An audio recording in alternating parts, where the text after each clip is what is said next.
up, everybody? We are back for the first episode of 2020, bro. It's crazy. Yeah, that's insane. We're back, man. Thank you, everybody, for all the support that you've shown us.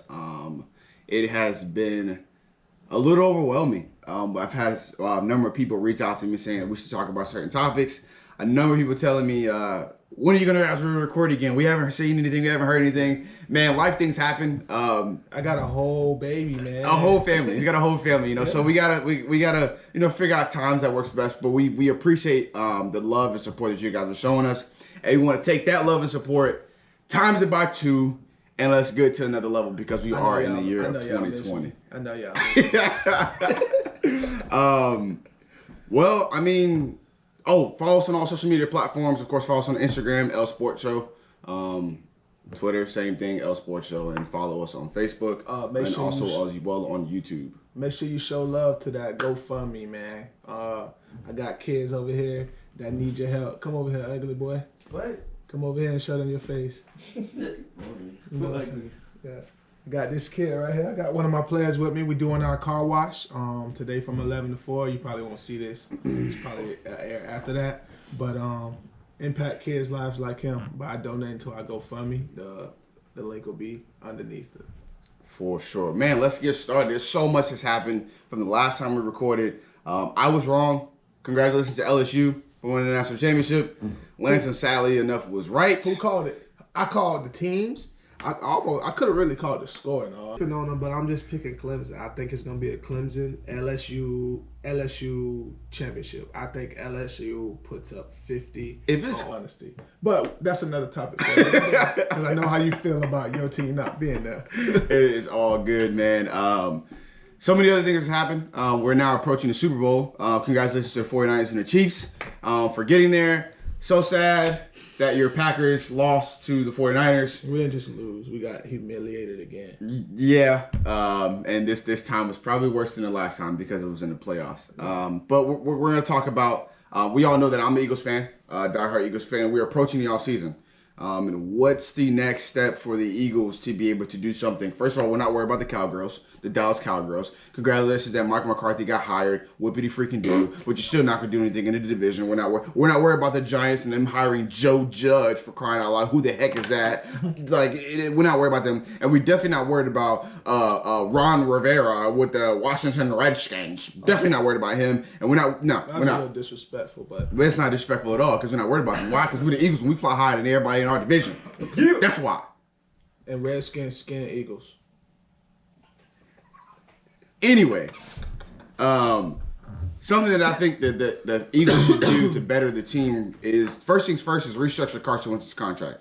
I think Carson Wentz is getting overpaid. I think take some of the money that you restructured in his contract to be able to divvy out certain positions and areas where our team lacks. I think another thing that we should do is beef up our offensive line for a little bit because we're getting up there in age.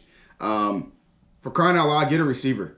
Sanoa can go out there and play receiver for the Philadelphia Eagles, our producer, and actually do some things. And my boy hasn't played football in a few years, 2 years. Get a corner, which is a lot easier said than done. I understand that. Cornerback is probably one of the toughest positions to play in football. But you go and get a veteran. I think you go get a veteran guy like Byron Jones from the Dallas Cowgirls.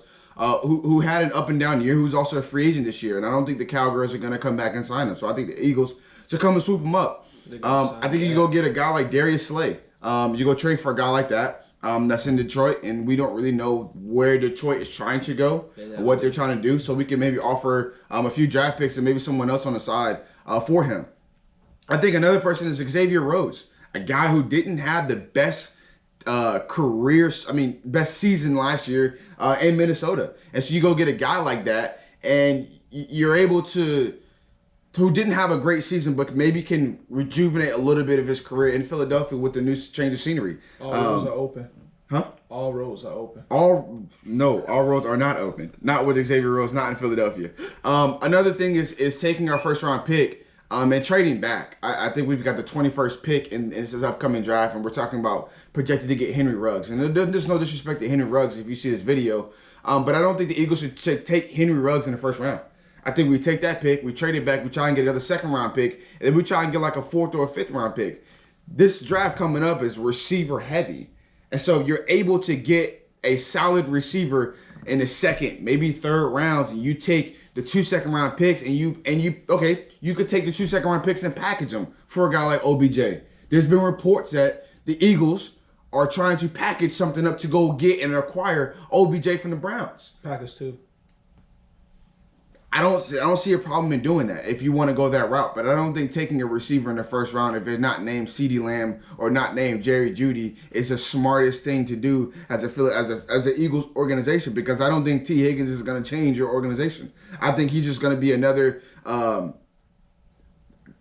I don't want to say Nelson Aguilar, but the rookie kid that we had this past season, I can't remember his name off the top of my head. He's got 2 last names though. The kid from Washington State. I think he's just going to be another guy like that.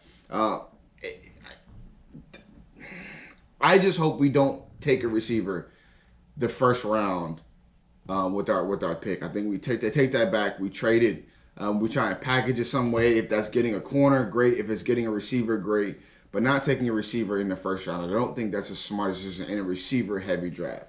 What about the Packers, man? What do you think they should do? Man, the Packers, what we need first and foremost is we got to stop the run. What happened to us on national TV in that NFC Championship was embarrassing. I literally told everybody that I turned the TV off. Of course, I didn't, but I really should have. How do you let one man just run all over you and like you do nothing about it? And that's because we're always wasting. We wait to the late in the draft these guys from Wisconsin University because Green Bay loves Wisconsin football and they just want to take all the Wisconsin badges they can. But in all seriousness, the reason we were where we were this year is because our GM Goop, he went out and got Zadarius and Preston Smith. He also went out and got Adrian Amos. But the holes we need to fill this offseason is another D lineman to help Kenny Clark. We need an inside linebacker, whether that's through the draft or a veteran like Kyle Van Noy from the Patriots, who is a free agent right now. It's a big pickup.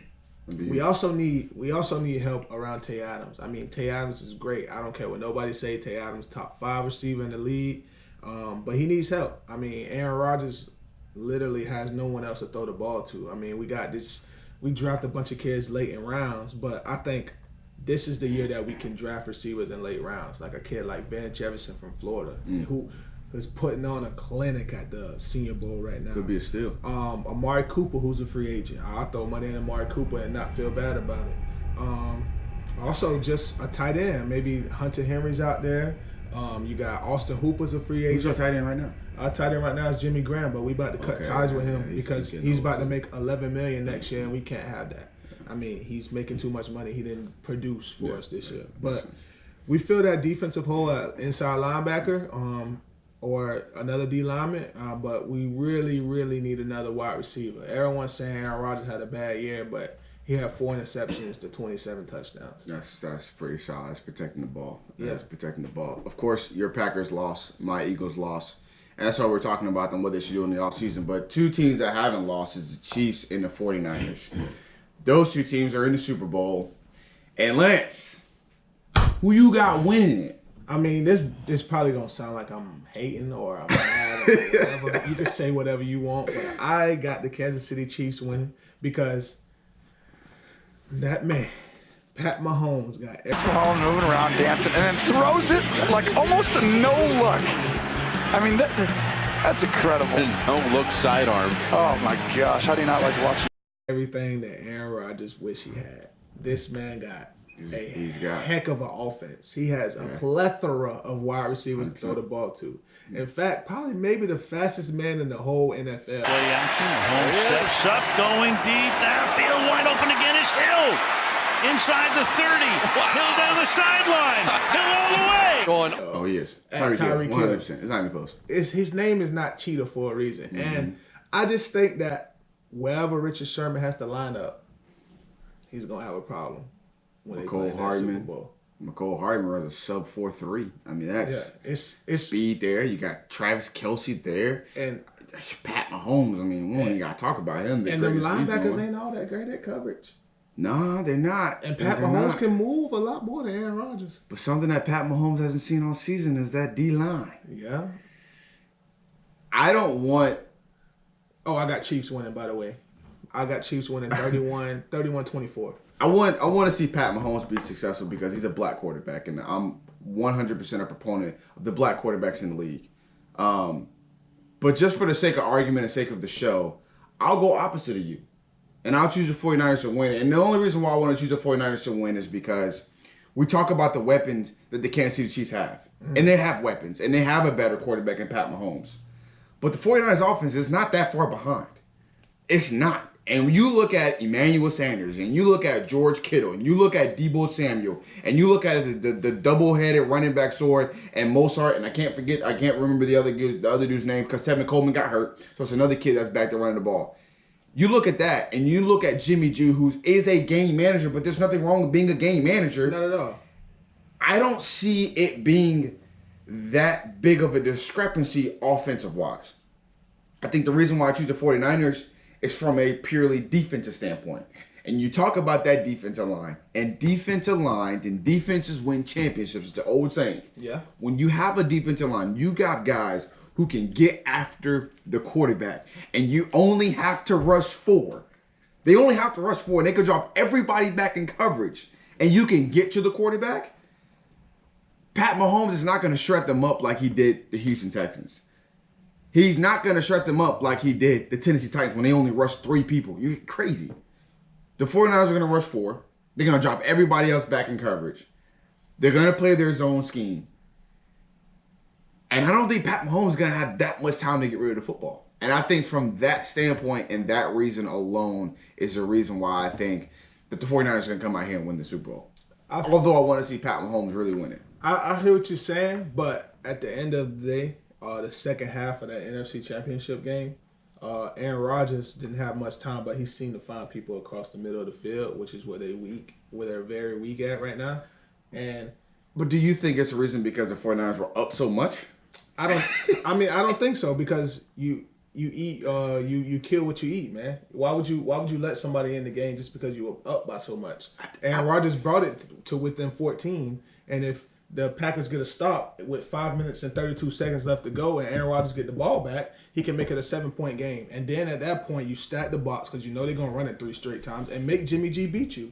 But that didn't happen. The defense was tired. They were on the field all game. I'm not saying that we played bad. It's just we didn't have enough to beat the 49ers. But I just think that the Chiefs' offense is so good that they can score every time they touch the ball. It's just however long the 49ers can keep the ball. The 49ers can too.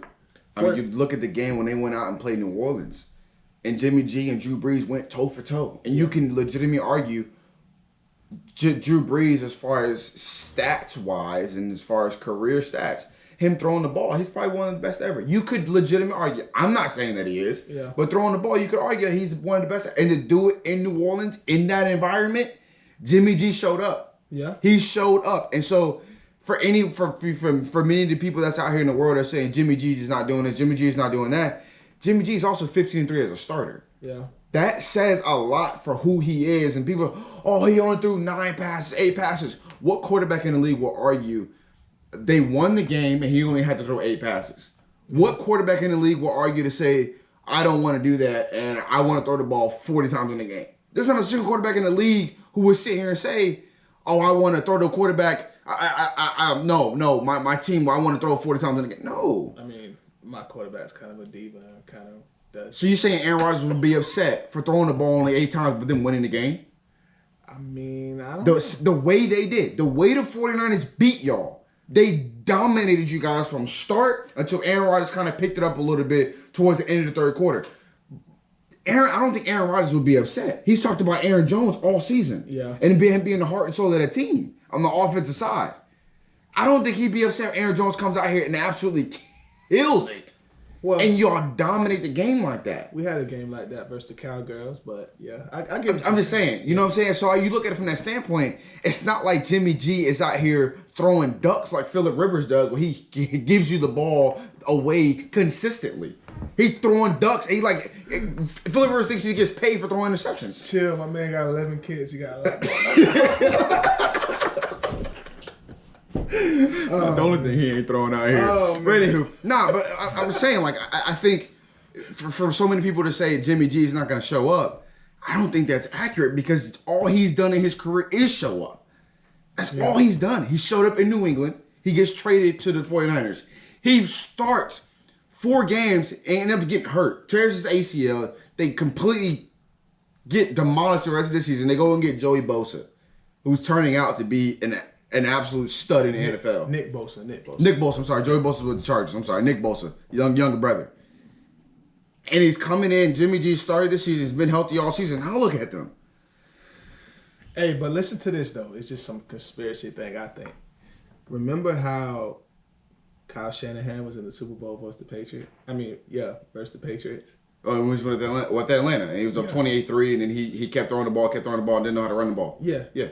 You see how they ran the ball versus the Packers? 100%. He learned his lesson. I think it's a conspiracy theory. I think that Belichick, the playbook went missing that day, right? Oh, it did. I think Kyle Shanahan gave that playbook to Belichick and in trade to make sure that he get Jimmy G the next year because he knew he was going to the 49ers so that this could be the moment where he could get his Super Bowl win with everything. But I'm still picking the Chiefs, but that's just my conspiracy theory. If you think about it. Wasn't there a year in gap between Kyle Shanahan being the OC in Atlanta before he went to the Niners, though? No, he went straight there. He went straight there after they lost the Super Bowl.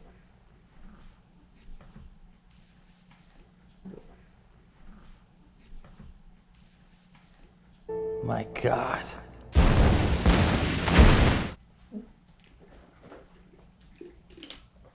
Sip my mind blown. Let us know what you think about that, guys. Speechless. Follow us on all social media platforms, L Sports Show. Lay just absolutely dropped a bomb, and that was completely from left field. That's very interesting, bro. Let us know what you guys think. Comment, like, and share. Wow, yeah. Something to think about. Hey, let me know. Crazy. If you think I'm an idiot, let me know. If you like it, let me know. Hey, just That's tune crazy. in. That's crazy. Thank you, guys. Yeah.